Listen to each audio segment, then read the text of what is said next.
नमस्कार दोस्तों, मैं हूं रवि शर्मा और स्वागत है आपका हमारे YouTube चैनल काव्या क्लास में। क्योंकि अब 10th क्लास की एग्जाम काफी नजदीक आ चुकी है, तो उनको ध्यान में रखते हुए हम आपके लिए लेके आए हैं एक रिवीजन की सीरीज, जिसमें हम साइंस के प्रत्येक लेसन का रिवीजन आपको करवाएंगे, वो भी बहुत ही शॉर्ट और सिंपल तरीके से। आइए शुरू करते हैं पहले लेसन से, जिसका नाम है रासायनिक अभिक्रियाएं। तो सबसे पहले अपन यह समझ लेते हैं कि रासायनिक अभिक्रियाएं होती क्या। देखिए, इस संसार में उपस्थित लगभग सभी तत्व जो है वो रासायनिक अभिक्रिया करना चाहते हैं, अपने अष्टक को पूर्ण करना चाहते हैं, और ऐसा करने के लिए वो अपने इलेक्ट्रॉन को या तो किसी दूसरे को देना चाहते हैं या किसी दूसरे का इलेक्ट्रॉन लेना चाहते हैं। और यही कारण है जिसकी वजह से अपने को रासायनिक अभिक्रियाएं देखने को मिलती है। अब अपनी बुक के अंदर जो अच्छी बातें या जो जानने योग्य बातें दे रखी हैं, वो है रासायनिक अभिक्रियाओं के कुछ एग्जाम्पल, जैसे लोहे के ऊपर जंग लगना। देखिए, लोहे के ऊपर जंग लगने की अभिक्रिया को क्षारण भी कहते हैं, और यह अभिक्रिया जो है धातुओं का एक विशिष्ट गुण होता है। तो आप एक तो ये याद रखेंगे, क्षारण जो है वो धातुओं का अभिष्ट गुण है। अच्छा, लोहे पर जंग लगती कैसे है? लोहे का ऑक्साइड बनता है, वातावरण में नमी में उपस्थित ऑक्सीजन जो होती है वो लोहे के साथ क्रिया कर लेती है और उसका ऑक्साइड बना देती है। इसी की वजह से आपको लोहे पर जंग देखने को मिलती है। दूसरा अपने पास में एग्जांपल दे रखा है भोजन का पाचन। देखिए, जब भी अपन लोग भोजन करते हैं तो अपन भोजन के अंदर रोटी खाते हैं, दूध पीते हैं, लेकिन क्या ये अपने शरीर में इसी तरह से काम आता है? जी नहीं। आपने अगर वसा का प्रयोग किया है, तेल या घी का प्रयोग किया है, तो वो अपने न्यूनतम अणुओं में जैसे फैटी एसिड और ग्लिसरॉल में टूटता है। आपने जो कार्बोहाइड्रेट का प्रयोग किया है वो ग्लूकोज में टूट जाता है, और साथ ही में आपने जो प्रोटीन यूज की है वो एमिनो अम्ल के अंदर टूट जाती है। ये जो टूटने की प्रक्रिया है ये अलग अलग एंजाइम्स की वजह से होती है। इसके बारे में हम आगे की कक्षाओं में और अधिक अच्छे से चर्चा करेंगे। ठीक है। अंगूर का किण्वन। किण्वन या फर्मेंटेशन जो है वो सूक्ष्म जीवों के द्वारा करवाए जाने वाली क्रिया है। यीस्ट जैसे जो सूक्ष्म जीव होते हैं वो बिना ऑक्सीजन के श्वसन की क्रिया करते हैं, जिसके फलस्वरूप वो अल्कोहल और CO2 जैसी चीजों का निर्माण करते हैं, और उनके द्वारा की जाने वाली यही अवायवीय श्वसन की प्रक्रिया जो है वो किण्वन कहलाती है। उसके बाद में अपने पास में दे रखा है मैग्नीशियम रिबन का दहन। देखिए, यहां से एक बहुत ही शानदार क्वेश्चन आता है कि मैग्नीशियम रिबन को दहन से पहले साफ किया जाता है, और इसको साफ करने का कारण क्या रहता है? इसको साफ करने का कारण यह रहता है कि वायुमंडल में उपस्थित ऑक्सीजन जो है वो मैग्नीशियम के साथ क्रिया कर लेती है, और यह भी धातुओं का एक अभिष्ट गुण है कि धातुएं जो होती हैं वो वायुमंडलीय ऑक्सीजन के साथ में क्रिया करके ऑक्साइड का निर्माण कर लेती है। तो यहाँ पर मैग्नीशियम रिबन जो होगा उसकी ऊपरी परत के ऊपर, उसके ऊपर की ओर मैग्नीशियम ऑक्साइड पहले से बना हुआ होगा, जो कि उसको दहन होने में बहुत कठिनाई उत्पन्न करेगा, और अपन इसको आसानी से दहन करवाना चाहते हैं, इसलिए इसके ऊपर की ऑक्साइड की परत को अपन हटा देते हैं। दूसरी बात, दहन। देखिए, जब भी आप किसी चीज का दहन करते हैं तो वो ऑक्सीजन के साथ में जुड़ जाती है। इसी प्रक्रिया को अपन दहन कहते हैं, लेकिन इस प्रक्रिया में अपन टेम्परेचर का या तापमान को बढ़ाने का काम करते हैं। यहाँ पे भी अपन ने मैग्नीशियम रिबन का तापमान बढ़ाया तो ये ऑक्सीजन के साथ में क्रिया करके मैग्नीशियम ऑक्साइड का निर्माण कर लेता है। देखिए, ये जो मैंने यहाँ पर सूत्र लिख रखा है यही रासायनिक अभिक्रिया का सूत्र होता है, वो भी अपन आगे चर्चा करेंगे। दूसरा अपने पास में एग्जाम्पल दे रखा है लेड नाइट्रेट और पोटेशियम आयोडाइड का। यहाँ पर जो एग्जाम्पल है लेड नाइट्रेट और पोटेशियम आयोडाइड का, उसमें आप देखिए लेड नाइट्रेट का सूत्र लिखा है PbNO3 2। यहां पर मैंने ब्रैकेट बंद करके 2 लिखा है। इसका मतलब यही है कि नाइट्रेट के दो अणु एक साथ Pb के साथ में जुड़ रहे हैं, ये भी आपको ध्यान में रखना है। जब आप इन दोनों की क्रिया करवाते हैं तो आपको क्या देखने को मिलता है? एक तो आपको मिलता है Pb आयोडाइड जो पीला अवक्षेप बनता है, दूसरा मिलता है आपको KNO3। यहाँ पे मैंने S और L शब्द का यूज किया है, यह हम आगे चर्चा करेंगे कि ऐसा अपन ने क्यों किया। तो चलिए अब अपन चलते हैं रासायनिक समीकरण में। अब हम चलते हैं रासायनिक समीकरण में। रासायनिक समीकरण हम लोग कैसे बनाते हैं?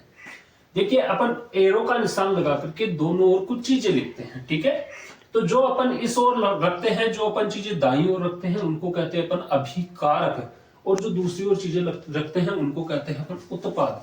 अर्थात इनके संयोग से या इनके वियोग से, इनके टूटने से, इनके जुड़ने से जो चीजें बनी है वो है इनका उत्पाद। अच्छा, यहाँ पर जब आप उत्पाद और अभिकारक लिखते हो तो उसमें कुछ शब्दों का यूज करते हैं, जैसे अपन ने यहाँ पर N और S का किया है। ये क्यों करते हैं? एस से अपन दर्शाते हैं कि जो चीज अपन ले रहे हैं, जो पदार्थ अपन ले रहे हैं, वो किस अवस्था में है, वो ठोस है। अगर आपने एस लगाया है, एस का मतलब होता है सॉलिड यानी कि ठोस। अगर आपने एल लगाया है, एल का मतलब होता है लिक्विड यानी कि द्रव। अगर आपने जी लगाया है, जी का मतलब है गैस। और अगर आपने AQ लगाया है, इसका मतलब होता है एक्वस सॉल्यूशन या जलीय विलयन। हम दो बातों के ऊपर ध्यान देंगे, एक रासायनिक समीकरण को अपन लिखते कैसे हैं, दूसरा उसको संतुलित कैसे करते हैं। देखिए, लिखने के लिए अपन ऐसे यूज करते हैं जैसे मैग्नीशियम और ऑक्सीजन की क्रिया हुई, जिसकी वजह से मैग्नीशियम ऑक्साइड बना है। ठीक है, तो यहाँ पर अपने को ध्यान में रखना है, मैग्नीशियम के लिए अपन कौन सा संकेत यूज में लेते हैं, तो अपन लेते हैं Mg। ठीक है, ऑक्सीजन के लिए अपन यूज करते हैं O। अब यहाँ पर जब आपको जोड़ना है तो आपको इनके अणुओं के बीच में संयोग करवाना होगा। ठीक है, तो आप Mg2 प्लस O2 लिखेंगे। वहीं जो मैग्नीशियम ऑक्साइड बना है उसको अपन लिख देंगे MgO के दो अणु। कितने अणु? दो अणु। ठीक है, ये बात आपको ध्यान में रखनी है, इधर जो आएंगे वो अभिकारक, इधर जो आएंगे वो उत्पाद होंगे।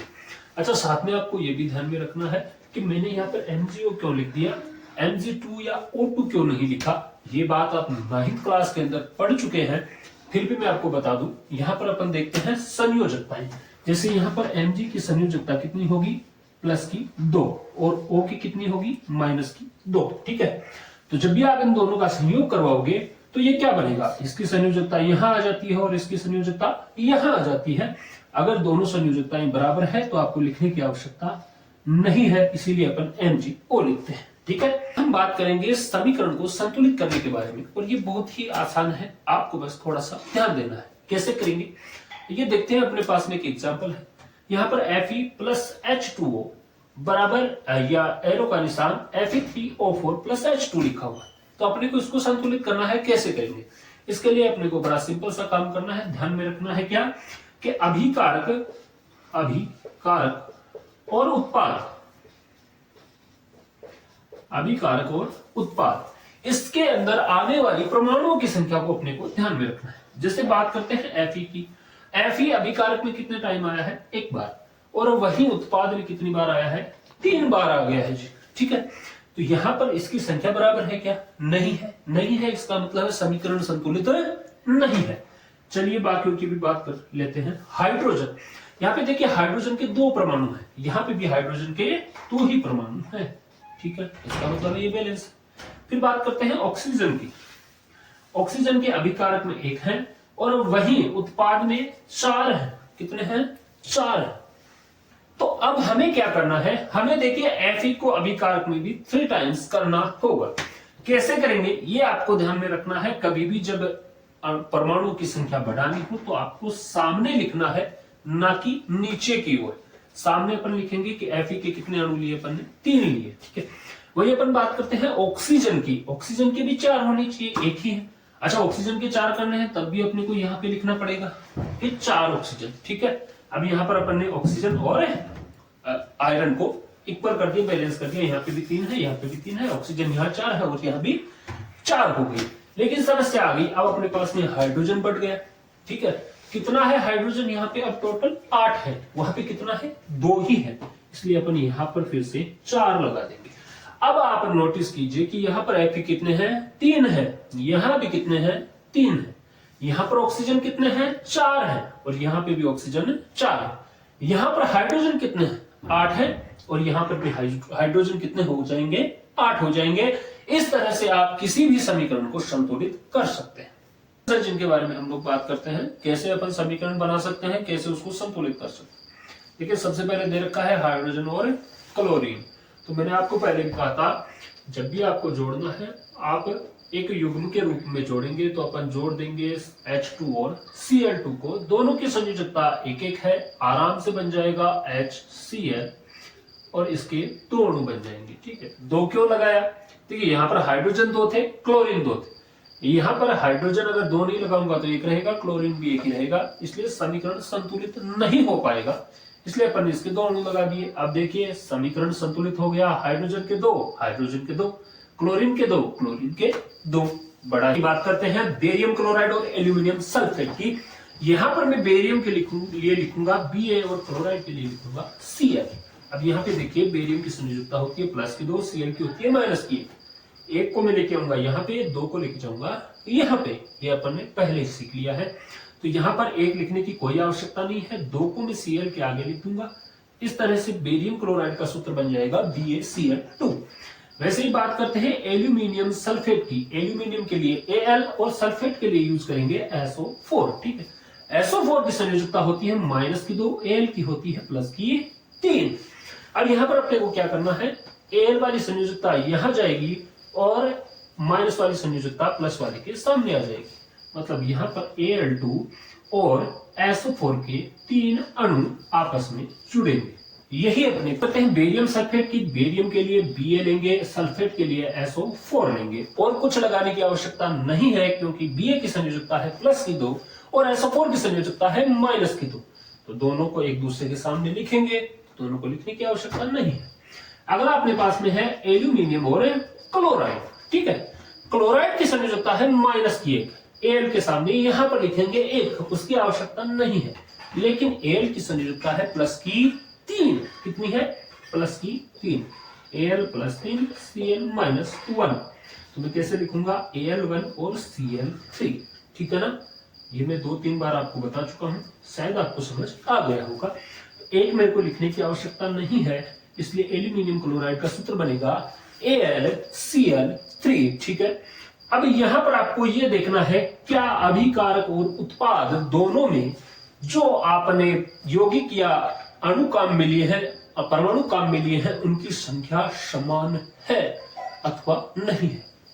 अपन ने लिया Ba अभिकारक में एक बार, उत्पाद में एक बार। अगला है क्लोराइड। क्लोराइड अभिकारक में 2 बार, वहां पर आ गया है ये 3 बार। यहां पे मामला गड़बड़ा गया। ठीक है, अगला अपन ने लिया SO4। ठीक है, अभिकारक में SO4 आ रहा है 3 बार और वहीं पे आपके उत्पाद में आ रहा है 1 ही बार। कितनी बार आया? 1 ही बार। लेकिन अब बात करते हैं अपन Al की। Al अभिकारक में आ रहा है 2 बार और उत्पाद में आया है 1 ही बार। मतलब यहां पर आपका समीकरण जो है वो संतुलित अवस्था में नहीं है। इसको इक्वल करने के लिए यहां पर SO4 से शुरुआत करते हैं। SO4 3 टाइम्स है, वहां पर है 1 बार। मैं यहां पर लगा देता हूं 3। SO4 इधर भी 3 बार, SO4 इधर भी 3 बार। ठीक, यहां पे जैसे मैंने 3 लगाया, Ba बढ़ गया 3 टाइम्स। कितनी बार हो गया है? 3 टाइम्स हो गया है उत्पाद में। मेरे को इसको यहां पर भी 3 टाइम्स करना पड़ेगा। क्या कर दूं? यहां पे लगा देता हूं 3। जैसे ही मैंने यहां पर 3 लगाया, यहां पर क्लोरीन की मात्रा दुगनी तिगुनी हो गई है। पहले क्लोरीन अभिकारक में था 2 बार और अब कितनी बार हो गया है? 6 बार। कितनी बार हो गया है जी? 6 बार हो गया है। यहां पर भी मेरे को 6 करने के लिए इसके आगे 2 लगा देना है। हो गया काम। इधर भी 6, उधर भी 6। ठीक है, ये लो जी, ये भी बराबर हो गया। चलिए आगे देखते हैं। यहां पर Al कितनी बार था? 2 बार। यहां पर भी कितनी बार हो गया? 2 बार। तो ये भी बराबर हो गया। हो गया ना। बच गया SO4। क्या बच गया? SO4। इसको तो मैंने सबसे पहले किया था। तो ये लीजिए, आपके चारों परमाणु जो आपने काम में लिए हैं अथवा चारों घटक जो आपने काम में लिए हैं, वो चारों दोनों ओर बराबर हो चुके हैं और आपका समीकरण हो गया है संतुलित। एग्जाम्पल की अपन बात करते हैं सोडियम प्लस जल। सोडियम के लिए Na और जल के लिए H2O। क्या बन गया है जी? सोडियम हाइड्रोक्साइड NaOH और प्लस में निकल गई है हाइड्रोजन गैस। हाइड्रोजन गैस जब भी निकालोगे कैसे निकालोगे? अणु के रूप में निकालोगे। कैसे? अणु के रूप में। देखिए यहीं पर आपका समीकरण गड़बड़ाएगा। 2 और 1 3 हाइड्रोजन हो गए। यहां पर हाइड्रोजन कितने हैं? मात्र 2 हैं। यहां पर आपको 3 निकालने हैं बाहर। 3 कैसे निकलेंगे? ये ऐसे निकलेगा। मेरे को जब Na काम में लेना है तो मैं लूंगा अणु के रूप में, और जब Na2 लूंगा तो जल के भी 2 अणु यहां पर काम में लूंगा। इस तरह से अगर आप देखते हो तब देखिए आप यहां पर 2 बन जाएंगे NaOH। तो सोडियम दोनों और 2-2 अणु हो गए हैं। ठीक है, हाइड्रोजन की अगर मैं बात करूं यहां पर, तो हाइड्रोजन यहां पर 2 और 2 4 हो गया। 2 यहां पर और 2 यहां पर 4 हो गया। कोई दिक्कत नहीं। ऑक्सीजन यहां पर 2 है और यहां पर भी 2 ऑक्सीजन हो गए हैं। अपना समीकरण बिल्कुल सही। बात करते हैं तो यहां पर बात की गई है NaOH, सोडियम हाइड्रोक्साइड और HCl के बीच में क्रिया करवाने की, जो कि जल में है। फिर से एक्वस सॉल्यूशन है। यहां पर देखिए, ये बहुत ध्यान रखने योग्य बात है। जब भी अपन बात करते हैं NaOH की, NaOH क्या है, एक क्षार है, और HCl क्या है, एक अम्ल है। अच्छा, जब भी क्षार और अम्ल की क्रिया होती है तो इस क्रिया से अपने को प्राप्त होता है लवण और जल। क्या प्राप्त होता है? लवण और जल प्राप्त होता है। देखिए, Na और Cl मिलकर के NaCl बना देंगे। ये दो हाइड्रोजन और एक ऑक्सीजन जो है वो मिलकर के जल बना देगा, तो बन जाएगा लवण और जल। और ये क्रिया कहलाती है उदासीनीकरण अभिक्रिया। उदासीनीकरण अभिक्रिया। और ये बहुत ही शानदार बात है, आगे के लेसन में अपने को ये फिर से देखने को मिलने वाला है। ठीक है, हम बात करते हैं अभिक्रियाओं के प्रकार के बारे में। सबसे पहले जो अभिक्रिया दे रखी है उसका नाम है संयोजन अभिक्रिया। संयोजन का मतलब है जुड़ना। जब दो या दो से अधिक अभिकारक मिलकर एकक उत्पाद का निर्माण करते हैं तब अपन उसको कहते हैं संयोजन अभिक्रिया। इसके कुछ एग्जाम्पल अपन यहाँ पे लिख रखे हैं, जैसे CaO, जिसे बिना भुजा चूना कहते हैं। जब आप इसमें जल मिलाते हो तो देखिए यहाँ पर अभिकारक कितने हैं? 2 हैं, और इनसे क्या बना? भुजा हुआ चूना CaOH2। ठीक है, कैल्शियम हाइड्रोक्साइड बना है। और यहाँ पर देखिए 2 अभिकारक मिलकर के एकक उत्पाद का निर्माण कर रहे हैं, इसीलिए इस अभिक्रिया को अपने क्या नाम दिया? संयोजन अभिक्रिया नाम दिया है। इससे अगला देखिए, जब आप दहन करते हो किसी चीज का तो उसमें ऑक्सीजन जुड़ जाता है, ये मैंने अभी आपको बताया। यहाँ पर जब आप कार्बन का दहन करोगे तो वो ऑक्सीजन के साथ में संयोग करके कार्बन डाइऑक्साइड गैस बनाएगा। यहाँ पर भी A और B अभिकारकों ने मिलकर के C उत्पाद का, एकक उत्पाद का निर्माण किया है। उसके अतिरिक्त एक ये वाला एग्जाम्पल जो है वो आपके बुक में दे रखा है। ये इसीलिए दे रखा है, यहाँ पर ऊर्जा की प्राप्ति हो रही है, और जिन अभिक्रियाओं में आपको ऊर्जा की प्राप्ति होती है वो ऊष्माक्षेपी अभिक्रियाएं कहलाती हैं। वहीं जिन अभिक्रियाओं में आपको ऊर्जा देनी पड़ती है उन्हें ऊष्माशोषी अभिक्रियाएं कहते हैं। एक आपके पास में दे रखा है जल के निर्माण का सूत्र, जिसमें आप हाइड्रोजन के 2 अणु लेते हैं और साथ में ही एक ऑक्सीजन का अणु लेते हैं। इनके संयोग से आपको जल प्राप्त हो जाता है। तो ये जो आपका भुजा हुआ चूना है CaOH2, जब आप इसमें CO2 गैस मिलाते हैं तब ये बन जाता है CaCO3, और साथ में देता है आपको जल। क्या देता है? जल देता है। देखिए, जब ये CaCO3 बनता है, इसका नाम होता है कैल्शियम कार्बोनेट। क्या नाम होता है? Calcium carbonate. और यही कैल्शियम कार्बोनेट या CaCO3 जो है वो किसका सूत्र है? संगमरमर का रासायनिक सूत्र है। तो ये आपको याद रखना है कि संगमरमर का रासायनिक सूत्र क्या होता है। आप कहोगे CaCO3 या फिर कैल्शियम कार्बोनेट संगमरमर का रासायनिक सूत्र होता है। एकक अभिकारक का 2 या 2 से अधिक उत्पादों में टूटना ही क्या कहलाता है? वियोजन अभिक्रिया कहलाता है। ये एग्जाम्पल आप दोनों जगह याद रख सकते हैं। नीचे देखिए, जब अपन ने अभी संयोजन अभिक्रिया पढ़ी थी, यह संयोजन अभिक्रिया का उदाहरण CaO plus H2O is equal to CaOH2 plus उष्मा। ठीक है, यहाँ पर संयोग हुआ था 2 अभिकारकों का और एक उत्पाद बना था, संयोजन अभिक्रिया हो गई थी। यहाँ पे देखिए CaCO3 को जब आप उष्मा देते हैं तो वो CaO प्लस CO2 में टूट जाता है, और ये क्रिया क्या हो गई? एकक अभिकारक से 2 उत्पाद का निर्माण हो गया, इसलिए वियोजन अभिक्रिया हो जाती है। ध्यान से सुनिएगा, जब आप 2 अभिकारकों को जोड़ करके एकक उत्पाद बनाते हैं तब संयोजन अभिक्रिया होती है, और वहीं जब आप एकक अभिकारक से 2 उत्पाद का निर्माण करते हैं तब वियोजन अभिक्रिया होती है। साथ में ही 2 तरह की अभिक्रियाएं और होती हैं, वो भी अपन यहीं पे समझते हैं।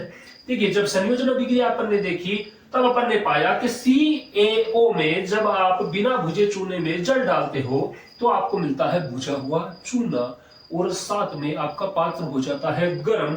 इसका अर्थ है वहां से निकली है उष्मा, और जिस अभिक्रिया से उष्मा निकलती है वो कहलाता है उष्माक्षेपी।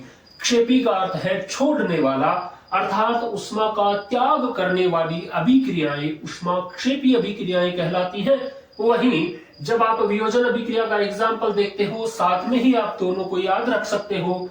CaCO3 को जब आप उष्मा देते हो, क्या कर रहे हैं अपन?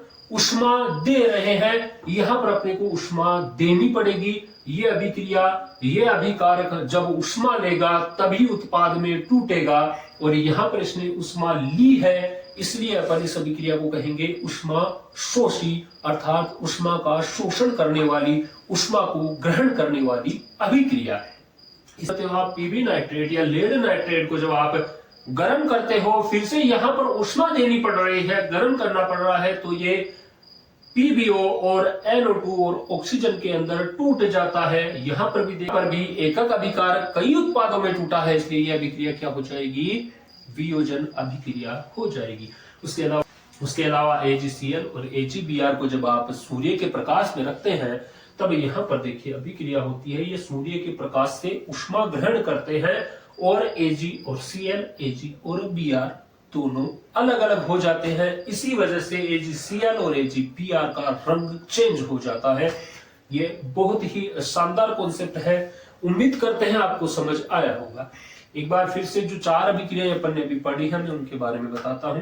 सबसे पहला संयोजन अभिक्रिया, जब 2 अभिकारक आपस में जुड़कर एकक उत्पाद बनाते हैं, उसे अपन संयोजन अभिक्रिया कहते हैं। ये रहा example, CaO plus H2O is equal to CaOH2 plus उष्मा। ये संयोजन अभिक्रिया का एग्जाम्पल है। 2 अभिकारक एक उत्पाद का निर्माण कर रहे हैं, साथ में उष्मा दे रहे हैं। जब भी कोई अभिक्रिया उष्मा देती है, उसे अपन उष्माक्षेपी कहते हैं, उष्मा का त्याग करने वाली कहते हैं। वहीं दूसरा एग्जाम्पल यही ले लेंगे कि CaCO3 के अंदर जब आप उष्मा देते हो, तब वो CaO और CO2 में टूट जाता है। यहां पर इस अभिक्रिया ने उष्मा ली है, इसलिए इसका नाम उष्मा शोषी अभिक्रिया है। साथ ही में ये एग्जाम्पल वियोजन अभिक्रिया के लिए सबसे अच्छा एग्जाम्पल है। अभिक्रिया जो अपने पास में है उसका नाम है विस्थापन अभिक्रिया। यहां पर आप ध्यान दीजिए, विस्थापन का मतलब होता है एक जगह से दूसरी जगह चले जाना। एग्जाम्पल आपके सामने है Fe। अगर आप लोहे की कील लेते हो, उसको आप कॉपर सल्फेट के विलयन में डुबाते हो, तब क्या होगा? लोहे की कील का रंग चेंज हो जाएगा। कैसा हो जाएगा? भूरा हो जाएगा। वही कॉपर सल्फेट का रंग चेंज हो जाएगा। कैसा हो जाएगा? नीला हो जाएगा। और ऐसा क्यों होगा? देखिए, एक बात यहाँ पर बड़ी इंटरेस्टिंग है, ध्यान में रखना कि धातु जो होते हैं ना, धातु विस्थापन का गुण रखते हैं। विस्थापन का गुण रखते हैं। जब आप किसी धातु के लवण में, ये रहा धातु लवण, कॉपर धातु है और SO4 उसका लवण बना रहा है, तो धातु लवण की क्रिया जब आप किसी भी धातु से करवाते हो, तो वो अभिक्रिया कैसी होगी? विस्थापन अभिक्रिया होगी। यहां पर ध्यान क्या रखना है? केवल एक ही चीज का विस्थापन हुआ है, Fe आ गया और Cu बाहर चला गया। अगर इस तरह की अभिक्रिया है, तब क्या हो जाएगा? विस्थापन अभिक्रिया हो जाएगा। दूसरा ले लेते हैं H2SO4 प्लस Cu। जब आप कॉपर के अंदर डालते हैं H2SO4 यानी कि एसिड, तब आपको देखने को मिलेगा CuSO4 का निर्माण हो जाता है और H2 बाहर निकल जाता है। अब आप कहेंगे सर आपने यहाँ पर H2 निकाला है, ऊपर आपने Cu लिखा है। देखिए, जब भी आपको गैस निकालनी है, अणु के रूप में निकालेंगे। अगर आप सॉलिड या ठोस चीजों की बात कर रहे हैं, तब आपको अणु निकालने की आवश्यकता नहीं है। ये विशेष तौर पर आप ध्यान रखें। आपका द्विविस्थापन अभिक्रिया, ये भी देखिए उतना ही इजी है जितना इजी विस्थापन अभिक्रिया थी। कैसे? तो आप समझिए, अगर मैंने यहां पर Fe के साथ में मैं FeSO4 और इसके साथ में ले लेता हूं CuCl2, क्या ले लेता हूं? CuCl2 ले लेता हूं, तब यहां पर होने वाली अभिक्रिया क्या होगी? देखिए, ये धातु लवण है और साथ में ही ये भी क्या है? धातु का लवण है। अब दोनों में चूंकि धातु उपस्थित है, इसलिए दोनों धातुएं एक दूसरे को प्रतिस्थापित करेंगी और Fe की जगह आ जाएगा Cu, SO4 बन जाएगा और Cu की जगह चला जाएगा Fe और क्या बना लेगा, Cl2 बना लेगा। बहुत ही शानदार और अच्छी अभिक्रिया। इसके अतिरिक्त आप एक और अच्छी अभिक्रिया ले सकते हैं, जैसे Na2SO4 प्लस BaCl2। अब देखिए यहाँ पर Ba भी एक धातु है, Na भी एक धातु है। यहाँ पर दोनों धातुओं के लवण बन रहे हैं। सेम कहानी होगी, Ba Na को प्रतिस्थापित करेगा और BaSO4 का निर्माण करेगा। वहीं पे Na Ba की जगह जाएगा और यहाँ पर NaCl बनाएगा और इस तरह से दोनों ही धातुएं प्रतिस्थापित होंगी किंतु लवण का निर्माण करेंगी। और यही है आपकी द्विविस्थापन अभिक्रिया। जब आपने विस्थापन की बात की, आपने केवल एक ही पदार्थ से विस्थापित किया। इस बार जब आप द्विविस्थापन की बात कर रहे हैं, आप दोनों पदार्थों से विस्थापन कर रहे हैं। एक से आपने फेरस और दूसरे से कॉपर का विस्थापन किया है। वैसे ही यहाँ पर आपने एक से सोडियम और दूसरे से Ba का विस्थापन किया है। अभिक्रियाएं वे अभिक्रियाएं होती हैं जिनमें किसी तत्व में या तो हाइड्रोजन का योग हो जाए, क्या हो जाए, हाइड्रोजन का योग हो जाए, अन्यथा ऑक्सीजन का वियोग हो जाए या नुकसान हो जाए। या तो हाइड्रोजन बढ़ जाए, जुड़ जाए, हाइड्रोजन का योग या बढ़ना, अन्यथा ऑक्सीजन का वियोग अथवा टूटना क्या कहलाता है, अपचयन कहलाता है। क्या कहलाता है, अपचयन कहलाता है। वही दूसरी अभिक्रिया होती है उपचयन। क्या होती है, उपचयन। जब आप किसी भी पदार्थ में ऑक्सीजन का योग करवाते हैं अन्यथा हाइड्रोजन का वियोग करवाते हैं, तब होने वाली अभिक्रिया क्या होती है, वो होती है उपचयन। क्या हो, एक एग्जांपल लेता हूं, CuO प्लस हाइड्रोजन गैस। ठीक है, अब देखिए अपन ने लिखा अगर हाइड्रोजन जुड़ेगा तो क्या होगा, अपचयन होगा। अगर ऑक्सीजन घटेगा तो क्या होगा, अपचयन होगा।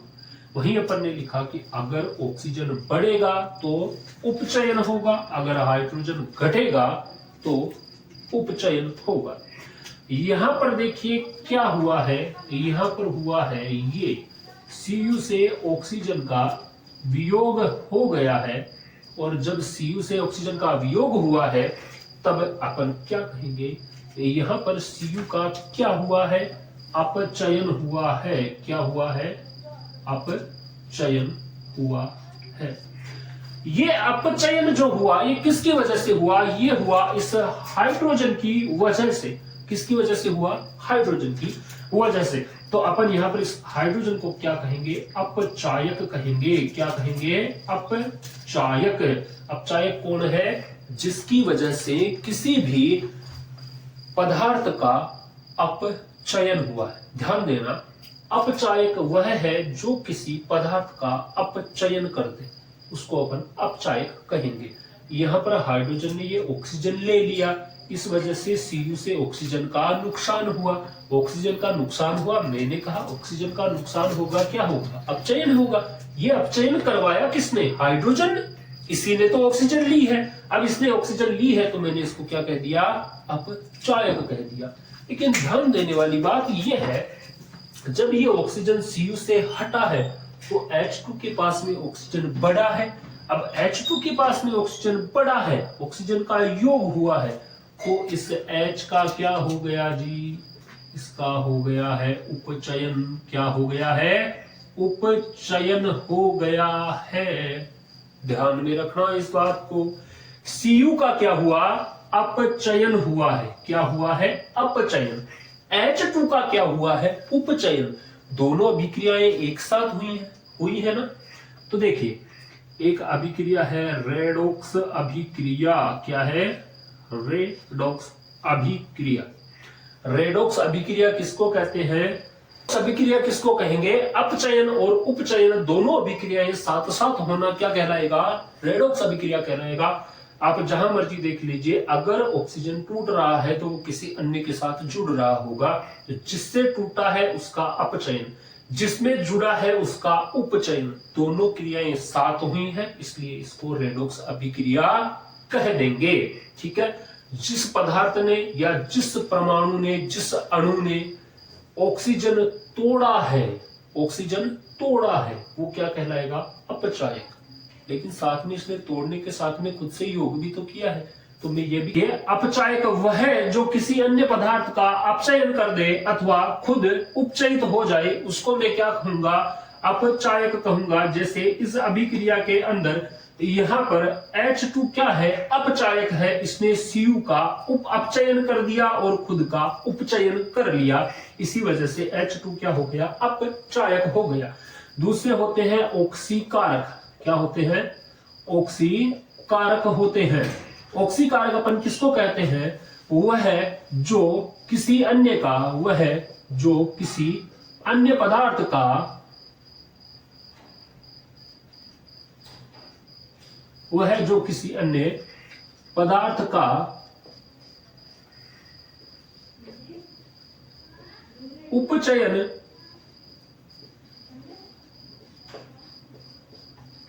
कर दे, वह स्वयं का अपचयन कर दे, उसे ऑक्सीकारक कहेंगे। क्या कहेंगे? ऑक्सीकारक कहेंगे। इस सामने हमने 3 एग्जाम्पल लिखे हैं, अपन इनके बारे में बात करेंगे। देखिए, सबसे पहले सोडियम जो है उसमें ऑक्सीजन का योग हुआ है। क्या हुआ है? सोडियम में ऑक्सीजन का योग हुआ है। ऑक्सीजन का योग हुआ है तो कौन सी अभिक्रिया होगी जी? उपचयन हो जाएगा। अगर ऑक्सीजन का योग हो रहा है तो उपचयन हो जाएगा। अगर ऑक्सीजन का ह्रास होता तो अपचयन होता। अगर हाइड्रोजन का ह्रास हुआ होता तो उपचयन हो जाता। अगर हाइड्रोजन का योग हुआ होता तो अपचयन हो जाता। तो यहां पर अपन सीधे बात करेंगे, ऑक्सीजन जुड़ा है इसलिए उपचयन हुआ है। उपचयन हुआ है कौन से पदार्थ का हुआ है? सोडियम का हुआ है। किसका हुआ है? सोडियम का हुआ है। अगर अपन बात करते हैं ZnO+C का, यहां पर देखिए ZnO और उत्पाद में देखिए क्या बन गया है? Zn। इसका मतलब है जिंक से ऑक्सीजन निकला है, ऑक्सीजन का वियोग हुआ है। तो यहां पर कौन सी अभिक्रिया हुई? जिंक के पर्सपेक्टिव से अपचयन हुआ है। क्या हुआ है? अपचयन। किसका अपचयन हुआ जी? जिंक का तो हुआ है अपचयन, क्योंकि इसने ऑक्सीजन त्याग दी। वही कार्बन का हुआ है क्या? उपचयन। क्या हुआ है? उपचयन हुआ है। कैसे? देखिए, कार्बन के पास में पहले ऑक्सीजन नहीं थी, लेकिन यहां इसके पास में ऑक्सीजन का योग हो गया है, इसलिए इसका क्या हो गया है? उपचयन हो गया है। अब बात करते हैं ऑक्सीकारक और अपचायक की। ध्यान रखें, जिसका उपचयन हुआ है वो क्या है? उसने ऑक्सीजन ग्रहण किया है, वो है अपचायक।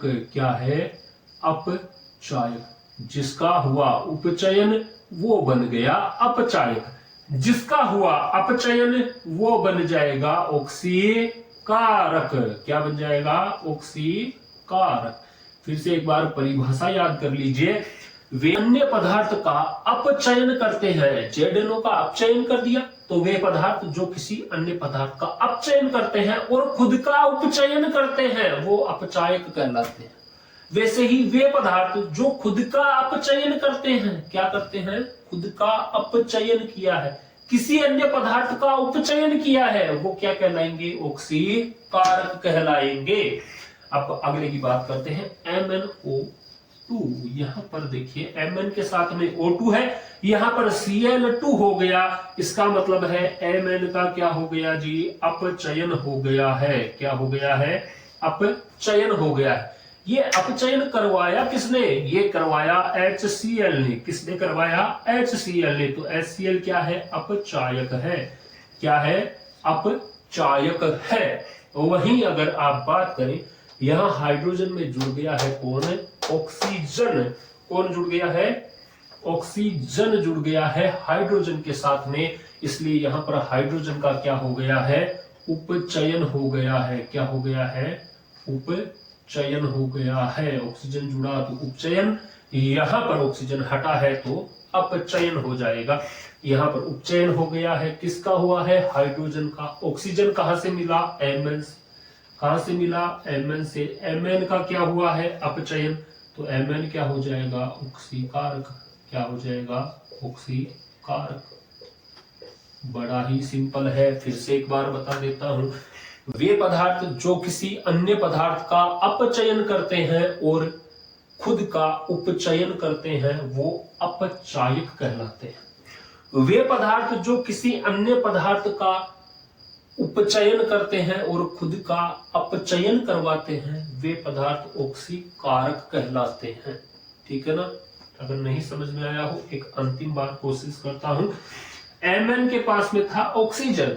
बात करते हैं विकृत गंधिता और संक्षारण के बारे में। संक्षारण क्या होता है? देखिए, धातुओं का गुण होता है धातु ऑक्साइड बनाने का। तो जितनी भी धातुओं की चीजें आपको दिखेंगी वो वायुमंडल में उपस्थित ऑक्सीजन से, आर्द्रता से अथवा अम्लों के साथ में क्रिया करके ऑक्साइड का निर्माण करती है और अपनी बाह्य परत को गंदा, मटमैला अथवा ऑक्सीजन युक्त बना लेती है और इसी क्रिया को अपन संक्षारण कहते हैं। चूंकि धातुओं में ऑक्सीजन का योग हो रहा है इसलिए ये क्रिया उपचयन भी कहलाती है। एग्जाम्पल के तौर पर लोहे पर जंग लगना।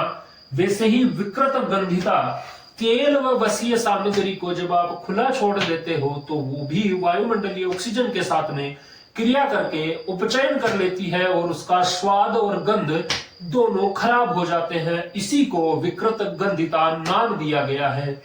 आपने देखा होगा अक्सर के चिप्स के पैकेट में हवा भरी होती है। वो हवा इसी वजह से भरी होती है कि चिप्स का उपचयन ना हो और उनका स्वाद और उनकी गंध बराबर बनी रहे। अगर आपको वीडियो पसंद आया तो वीडियो को लाइक करें, चैनल को सब्सक्राइब करें और वीडियो को ज्यादा से ज्यादा शेयर करें। अगर आपके पास में कोई सुझाव हो तो वो भी आप हमें कमेंट करके बता सकते हैं। धन्यवाद।